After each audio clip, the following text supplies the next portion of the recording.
వాత్సల్యమైన నువ్వు ఉన్నడలా మీరు ఏక మనసుకులగినట్లు ఏక ప్రేమ కలిగి ఏక భావం గలవారముగా ఉండి ఒక్కదాని ఎందే మనసుంచుచు నా సంతోషము సంపూర్ణము చేయడి. ఏమంటున్నాడంటండి?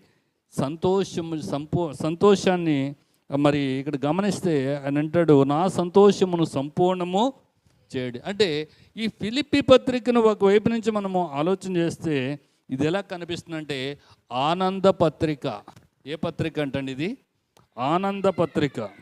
ఈ పత్రిక నిండా కూడా ఆయన ఏం చెప్తున్నాడు అనంటే సంతోషము, ఆనందము, సంతోషము, ఆనందము, సంతోషించండి, ఆనందించండి అంటూ ప్రతి అధ్యాయంలో కూడా చెప్తున్నాడు. మనము క్రీస్తులో ఏం చేయాలి? మనము సంతోషించాలి. ప్రభువులో ఏం చేయాలి? మనము ఆనందించవలసినటువంటి వారు ఉన్నాం. అందుకే ఈ ఫిలిప్పీ పత్రికకు ఉన్న పేరు ఏంటంటే ఆనంద పత్రిక.